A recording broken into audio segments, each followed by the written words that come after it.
Diva Dialogue, a talk show where we cover topics about healing from addiction to getting rid of your zits. If feeling passionate about something we're talking about, give us a call on our call-in number, 989-402-5414, so you can talk with our coach, Deb, who's been coaching for 6 years. Without further ado, here's our host, Deb. Good afternoon. Hey, you know what? What a beautiful afternoon it is here in Michigan. We are supposed to be in the high 60s today in November. I'll take it anytime. I just love it.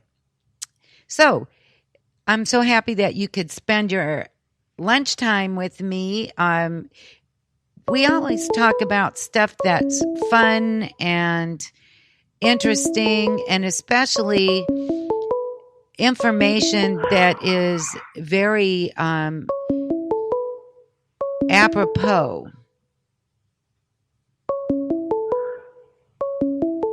for you. Sorry, I'm having a little bit of problem here. Okay. So, with me today, I have a guest that I am so happy that she could join me.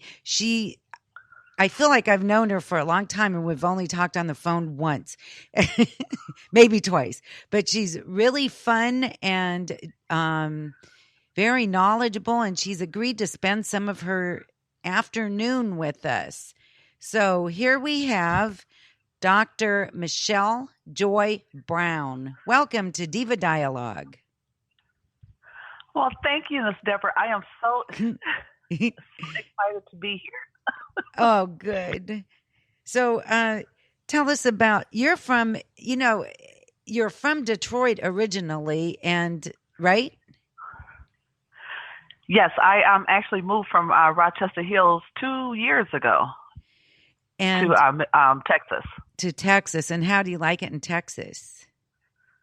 Well, I absolutely love it. Oh, good. I bet they miss you in Rochester Hills, though. Yeah, my daughter actually lives in Lansing, and so my husband and son and I went out there in August, and I stayed a few weeks out there. But I was glad to be back here. Yeah, good. So tell us a little bit about you. Introduce yourself and tell us what you do and what's going on in your life right now, and then I'm going to ask you some questions. Okay. Well, I started many, many years ago working with teens and their families, and that led me to wanting to actually become a licensed professional counselor, which I eventually did many years later. And maybe I'll get around to what that actually means. Later in life, I decided to go back to school. And so I became a licensed counselor and started working with children and teens and their families. And then my most interesting group that I eventually winded up inheriting was working with angry men, which I absolutely enjoyed. And then I started working with more so with women and women issues, and that became one particular group of people that I really enjoyed working with the most. Because I started seeing a lot of self-limiting, limitations that women were allowing to be put on them, whether it was from, outsiders or from within themselves. And so that's what I do today is I go around, doing speaking and whatnot, helping women to really liberate themselves from a lot of limited belief systems and from voices of, the past of people that are influencing them in a negative way. And so I help them to become free to live the life that they want to live instead of the life that they feel that other people are influencing them, to live. A lot of women are not living their best, life, and they're allowing themselves to be stopped and, because of relationships or because of dead-end jobs and they're not really getting, going within themselves to really pull out their genius. We all have that inner genius within us, to pursue our dreams and our goals and our desires. And so I'm there to help them to move forward. And it's a lot of fun. Yes, it is so much fun. And you obviously have pulled out your inner genius. What led you to walk down this path? How did you choose to become a coach? Well, I had been thinking about it. I actually thought about coaching before I went to school to become a licensed professional counselor. And I kind of put it on the back burner for about 10 years.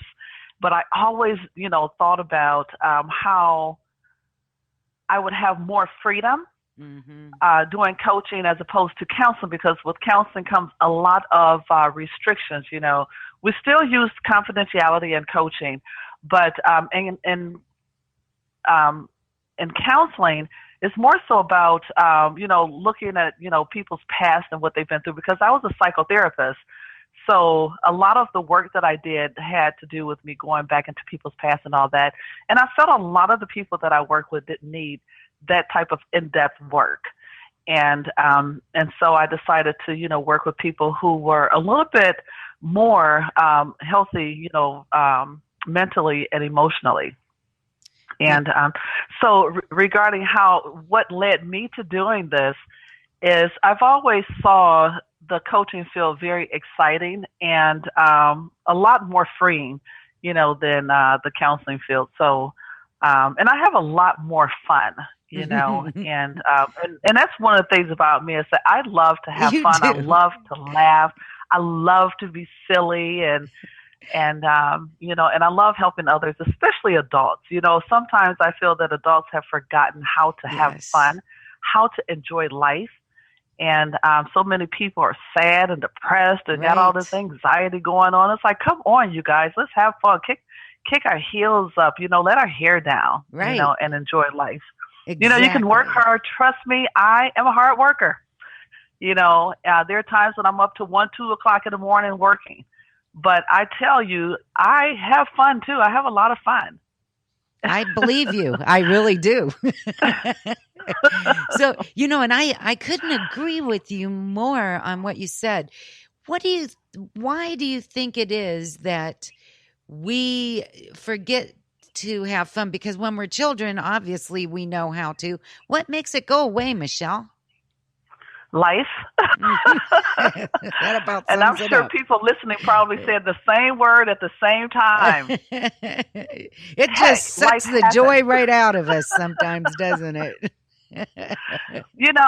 With women, we become moms, we get into relationships, we have jobs, we have to cook, we have to clean, we have to take the kids back and forth here and there. And we're exhausted at the end of the day. And we don't have any more energy left for us to love ourselves and to have fun, and so many of us end up living a sad life. And I tell you, a lot of women will not admit that. They feel terrible. They feel bad when they feel terrible because I'm supposed to love my family. I'm supposed to love my spouse. I'm supposed to, go to work and take care of the family if that's, if a woman is working, or I'm supposed to take care of the household. And we have all these things that we're supposed to do. And in many of those things, we neglect ourselves. Right. And so we have a lot of unhappy women out there, not just moms, but women in particular. Women are constantly feeling that they have to prove themselves, as they rise, up in the corporate ladder and all that. And so we constantly are losing ourselves to everything and everybody. Right. Being what everybody else wants us to be instead of being what we and who we truly are. Right. And I am not for that. No, me either. So No. So, for generations, it's been that way. I mean, from even when women were not working outside of the home, they still had an overabundance of chores on their plates. I mean, it's been like that for a long time. Why do you think it is that we're just now realizing that we have to replenish our supply of energy and love and appreciation, and we have to take care of ourselves, or there's going to be nothing to give? Why did we just come to that realization? I think women are finally realizing that we do not have to be doormats anymore. We have the power to do and be whatever we want to do. We also have dreams. We also want to make lots of money. We also want to travel. We have desires too. And we're finally to a place now where we are realizing that I matter too. Mm-hmm. It's not just about the husband. It's not just about the children. And if women are working, it's not just about the job. I matter too. And women are beginning to find their voices in this world. We're beginning to step up and stand out. And we're allowing ourselves to liberate ourselves from being at home 24/7, taking care of everybody, being a maid 24 hours a day. We're allowing ourselves to liberate ourselves from a lot of things that have been put on us as women. And so we're, becoming more empowered, and we are beginning to empower other women. And so as we become empowered and we touch the next woman and she becomes empowered, she touches the next, and it continues going on, to where we're beginning to start learning that we can enjoy life as well. And that's what the Divalution is all about. You just summed up the whole definition of the Divalution. Finally, we are coming into our own, realizing our own power and not being kept bonded, tied up, tied down by anybody. Finally, right. We know how powerful we are. So how do we reach these women? What do we say to them? What do we do to help more women realize how truly powerful they are? Well, we're doing it now, by having, platforms like this where we're talking about it. Many, of our posts, when you're posting on Facebook and all the social media out there, and, as you continue to talk about various topics that women deal with, we are helping women. People are reading our stuff all the time.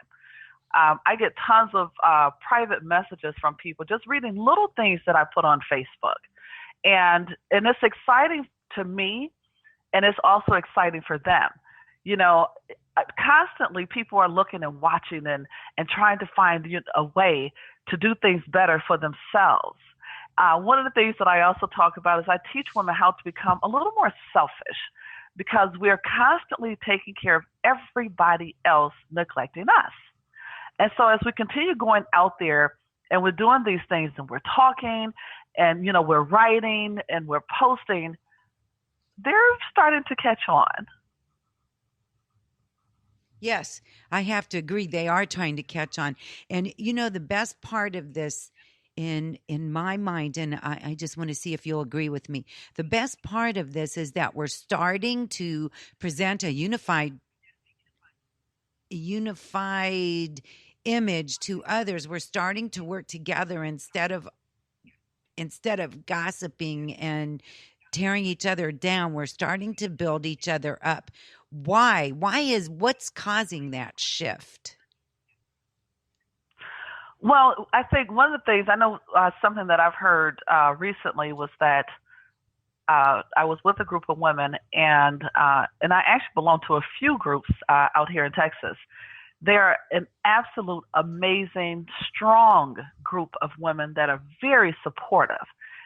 And one of the things we've talked about over the last year is that we remember there was a time when these type of strong women that are, entrepreneurs would be tearing each other down behind their backs and all that. But now we're learning that we need each other. And there is so much power when we come together. And not just come together, but come together and support each other. There's one group I belong to, and we purchase products from each other. Whatever the other is selling, we will buy it. Mm-hmm. And so we're starting to really be there in loving support, because we have realized that we can't do this thing alone. And we need each other. We need our sisters. We do. And there's so much power in sisterhood. Mm-hmm. There is. Like you and I, you mentioned that we talk